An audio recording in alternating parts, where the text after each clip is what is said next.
Hey everybody, welcome back to Video Game So today I got a fun and exciting video for you guys this evening, but not in the ways you would expect. Sure, F-Zero on the Super Nintendo is exciting because it is an absolutely incredible racing game, but that's not the reason we're talking about it tonight. The reason we're talking about it is because new Satellaview data has been recovered after a bounty was offered, and preservationists have been able to find and incorporate into the main F-Zero ROM new tracks you've never seen before on Super Nintendo.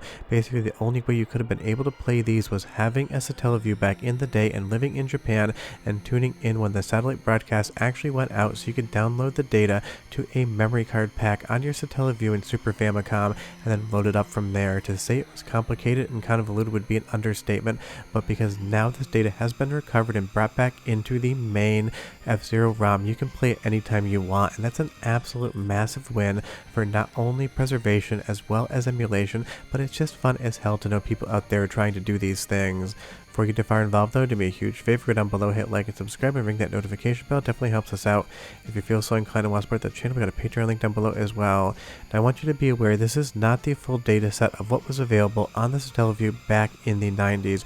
There is still unrecovered data and unrecovered courses, and there is still a bounty on offer out there. It seems to be about 2,500 as of the recording of this video to find that additional data, but to say that finding it is difficult would be an absolute massive understatement of the greatest understating importance.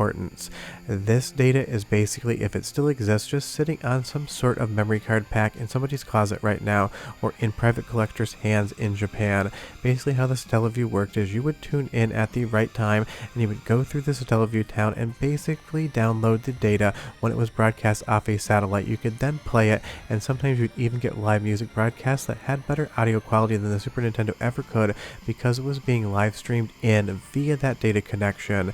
It was a very popular service in Japan, and obviously nothing we saw here in North America.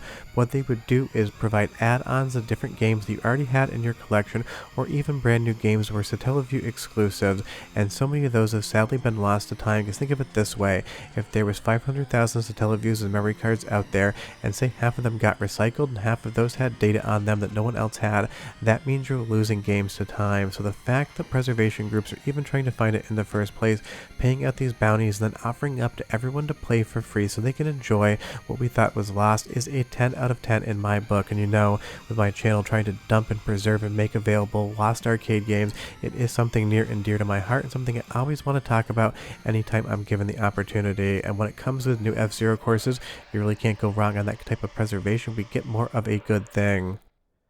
Let me explain a little bit more how this works as far as finding this data and actually acquiring it, because there's two types of collectors out there in the world. The first one is the one that is just basically a black hole of information. They may know full well they have something in their possession that nobody else has, something like levels for F-Zero that were on Satellaview, and they may tell people they have them, they may post screenshots and even post videos, but the idea of actually releasing it in any way, shape, or form for money or otherwise, they are allergic to that concept because the specialness of that exclusivity is lost when everyone else can play it.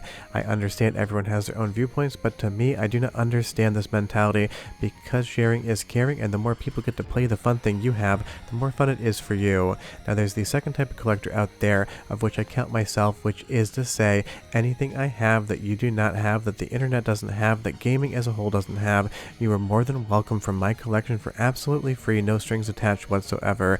I've done a ton of games back in the day, and I still continue to do so, mostly on the arcade side of things, but people go out there and hunt and spend their own money just to be able to share the fun with somebody else. So the group, including the Luigi Blood, that go out there, find these Satellaview data packs and dump them and incorporate them into games so everyone can enjoy them in perpetuity till the end of time, just absolutely makes me incredibly happy. I love that it's still being done. I love that we get new F-Zero, and I love that people care enough to actually spend their own money to help people like me and even you have fun.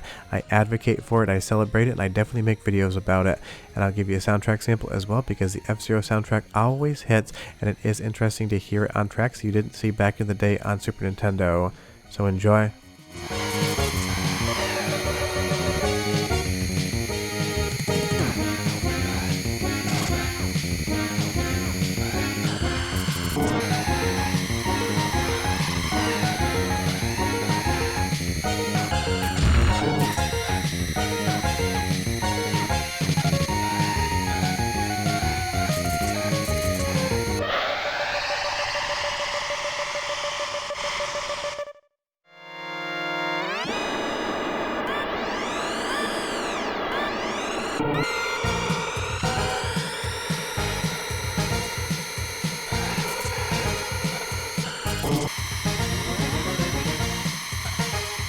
I mean, you can never go wrong with the F-Zero soundtrack, but there is a different reason I let you actually listen to it, and that's the fact that, again, when you had these satellite broadcasts back in the day on Satellaview, you could get different audio coming through. Some of the Zelda games had orchestral soundtrack, some games like F-Zero apparently had commentary over the top of them, and unfortunately that is stuff that outside of recordings is going to be relatively lost to time, because it was kind of a streaming service and not something that was being saved to the storage packs in the Super Famicom cartridge you would get with this Satellaview. So some things definitely are ephemeral and you're just not going to be able to experience them again, but even getting this little bit of data is incredible, even if I didn't completely duff that jump right there and destroy myself. And if you're not familiar with what Satellaview was, it was an add-on that went underneath the Super Famicom in Japan that basically dialed up into a satellite service. Obviously you're not really dialing in, it is just the nomenclature you use, and there was even a town that you would walk around in so you could actually access data, play the games that were saved on your Satellaview packs, just kind of play around in this kind of online virtual town square. It was definitely forward thinking and kind of showed what digital distribution would be like in the West once we got a little bit further on in time. Obviously don't really use satellites outside of satellite internet, but it is just kind of indicative of how far advanced Nintendo was in Japan than they were in the US, because there wasn't even really a rumor, as far as I can tell, that the Satellaview may ever come to North America, but it would have been absolutely incredible. And again, it's just so wild to think that you could do this sort of thing. Satellite data coming into your home, providing you with new experiences on Super Nintendo. And if you are interested, maybe I'll do a best Satellaview video as well.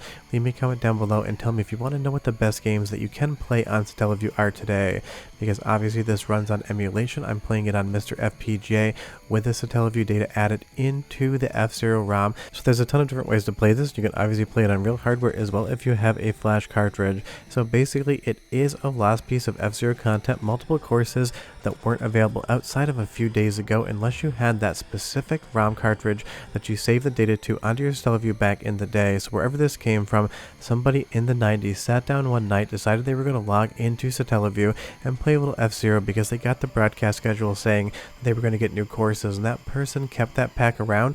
It kind of traveled around, and now suddenly it's been completely dumped and added into the game. So basically the odds of something like that happening are very low, because everything has to go right all at once. Somebody has to play the game and save it. They need to not throw away that Super Nintendo or recycle it. It has to be preserved, and all of the data still has to be readable on that cartridge, because even though basically the memory on them is relatively stable, things do happen. Damage does occur both physically as well as bit rot every once in a while. So everything has to line up to be able to bring stuff like this to you, and that's why I love projects like this. It was lost and now it's found, and now there's more F-Zero out in the world, and that's always a good thing. And I know one very particular MiSTer FPGA Discord member that's going to be very happy to know that there's more of his favorite game out there. But one more soundtrack sample, because again, it is just such an iconic bit of music, and I'll come back and talk about more Satellaview games that people are looking for. But enjoy, because it is a 10 out of 10.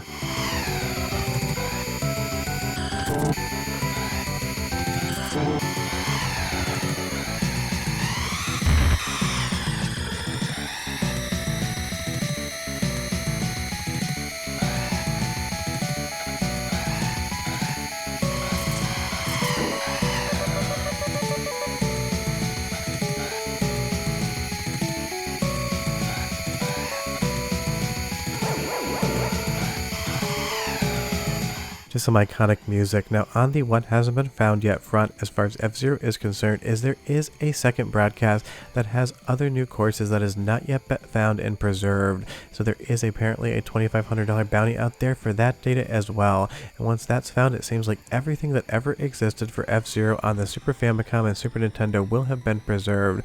Maybe that cartridge will show up next week, maybe it'll show up next year, maybe it is 100% lost and that data has been wiped from the face of the earth, because that is the reality. Not everything that you know exists still exists. For me, my own personal white whale is the 3DO M2 build of D2 from Kenji Eno and Warp. I've been searching for it for over a decade. I haven't gotten any closer to finding any more information about it as far as a playable build is concerned than I was 10 years ago. So in my opinion, it might be completely lost, but hopefully the additional tracks on F-Zero are not. Leave me a comment down below and tell me, did you even know that there was lost content on the Satellaview, or did you not realize that? I would be curious. But I will leave a link in the description below below on an article about finding it and how it was done because it is quite interesting. But I'll see you guys next time. Bye bye.